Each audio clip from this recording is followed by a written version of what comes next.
Yo, yo, yo. Hello, magic makers. I'm Roxanne Higgins, a growth and joy alchemist. Today I want to talk a little bit about imposter syndrome. We are doing a 30-day story expansion over in my membership at the moment. Reason being to eliminate things like imposter syndrome, to make telling stories, writing stories, speaking stories a habit, to elevate our growth and content, and just to get in touch with our own stories and share them. People connect with emotions. So kind of magnifying our magnetism, drawing those people to us through the art of storytelling. So I've just popped to the shops and contemplated today's prompt. So the prompt, I was going to say the prompt for today. The prompt for the day I'm on, day 16, I think, is a time when you had imposter syndrome, but did it anyway, or carried on anyway. Can't remember it word for word now. And yeah, I was walking around the supermarket thinking about this. And do you know what? A time when I had imposter syndrome and did it anyway. First of all, I thought, not sure I really do ever get that. And then I thought about it properly, looked back, and thought, actually, do you know what? Every single time. A time when I've had imposter syndrome and pushed through and done it anyway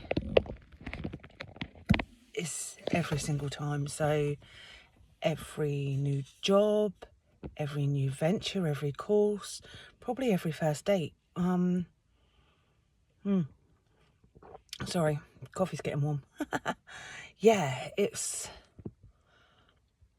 there's always that little bit of doubt and fear in the unknown, and sometimes imposter syndrome can just be a sign that just a sign of something new. It's a normal thing, isn't it, to feel nerves, or that who am I to do this, that what do I know, who will listen to me kind of feeling when you're starting something brand new, especially when it's big and scary. So I looked back and thought about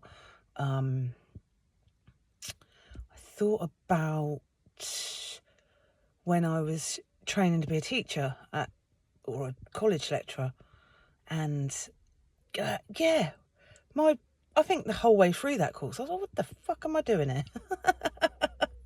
I was like, who am I to teach adults, especially as I was quite young at the time. I must have only been 22, 23 maybe, and I just wanted to teach adult learners floristry. It wasn't like I didn't need really high qualifications to go alongside the teaching one, but I still thought, who's going to listen to me? What do I know? When it comes to the floristry, yeah, that's fine, but the teaching aspect, well out of my comfort zone. And I think the whole way through that course, I felt a little bit like, what am I even doing here? Do you know what I mean? And just don't kind of fit in. But it was kind of a means to an end, just to get that piece of paper to say I could do it, because the real life scenario of teaching floristry was very different to the classroom situation and that way of learning. But I was there with people that were already in those environments and were just doing the paperwork to tick boxes, whereas it was just fresh and new for me. I mean, I was lucky, I suppose, in most of these situations, if not all. I was well supported because I was encouraged to do this by my own college floristry teachers. So, that was what had planted the seed, and that's what kind of got me through it. They saw something in me that could do it, and I guess I wanted to make them proud and myself proud, and just do it, give it a go. That job didn't work out, just for many reasons, but it wasn't for me. A lot of it was timing, but it's kind of a real kind of notch on the post that's got me to here.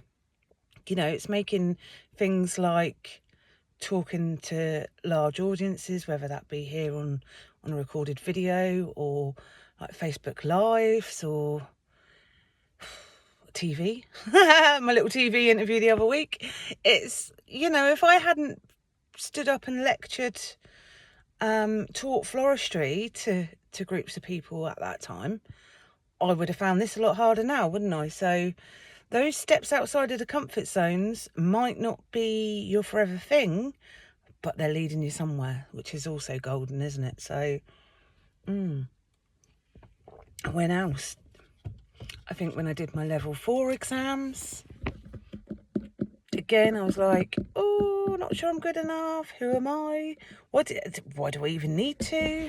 I think I've just always had that need to learn. It's like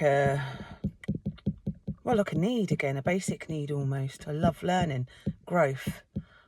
So yeah, that was the reason for that, which I did pass that level 4 floristry. The only real struggle with that one was there was just one type of question that I knew if it came up in the theory exam, I couldn't do it. It was all around plant structure, photosynthesis, that kind of thing, the growth stuff. Physical growth in terms of plants. I was like, yeah, I thought I couldn't get it at school, so I'm not going to get it now. And I tried, and I thought, you know what? There were 7 questions. You had to answer 6 out of 7. So you had a choice. I decided that I would focus on what I could revise and was good at.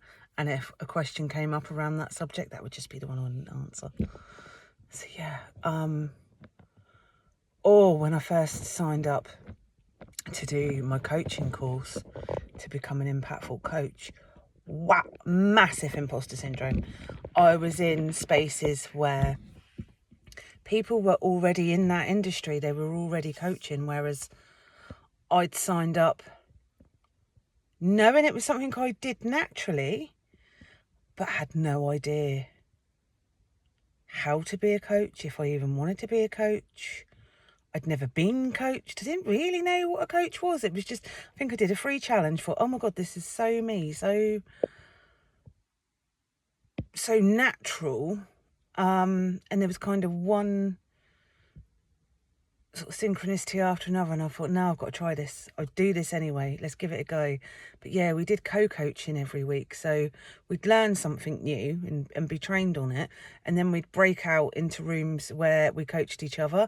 And I was like, what am I doing? Who am I to even be here and do this? I know nothing, but I expressed that, and the women I worked with were amazing, so understanding, and sometimes they weren't any further ahead than I was. It was just me that had that idea in my head. And that they'd coach me through it. And I'm still friends with a lot of them today, which, yeah, fantastic. And then when I did belief coding, not so much with that, but there was just this one.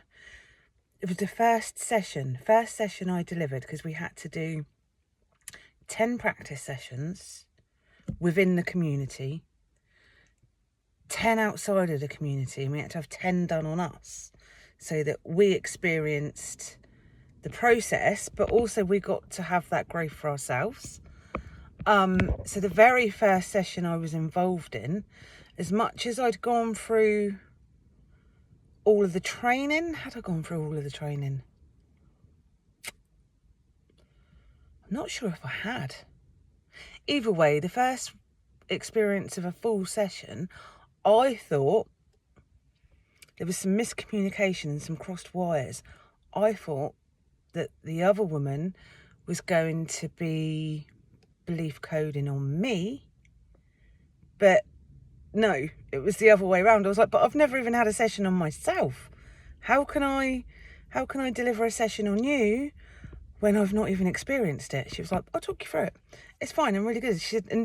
She would have swapped and done it the other way around, but she'd done all of hers and just had to have a couple more done on her to be able to get her accreditation. So I just pulled my big girl pants up and got on with it. And she guided me through bits where I wasn't, 100% sure. And she helped me, so that was brilliant. But yeah, that was like a what am I even doing here moment. But also, it gave me the confidence to get out there and do the rest of them, and not wait to have had so many sessions on me. And the great thing about all of this is that I've got that tool. So if I ever do feel, a little bit of imposter syndrome, which I must say on a day-to-day basis, it never gets me, it's never stopped me. If I never got to a point where I go, oh, I can't do that, and completely freeze. It's more just that first step into newness that, that I can say I felt it. But every single time I've done the thing anyway, and that is what's got me to this point. But yes, having those belief coding tools really does help massively, because if something like that comes up now, I can just belief code it, and then it makes walking through it a complete breeze. So on that note, I do have a new offer coming out soon. I've just been very tied up with life at the moment in a good way. It's been, that kind of chaos of summer where you're on holiday, you're away, kids are home, and routine's a little bit out the window. It's been a bit like that. So I'll get back into the swing of things, and I will get that out there properly, which it does involve belief coding. But if you want to learn more about that, I will put the details here in the description. So do reach out to me. Do come and find me on social media. I've got my free Facebook group, Energetic Leadership for Witches, Healers and Manifestors. Or reach out through my website, and all of the details will be in the comments below. So yeah, tell me a time when you felt imposter syndrome and showing up anyway. Right, that's it from me. I'm off to go and cook a curry. Have a great weekend.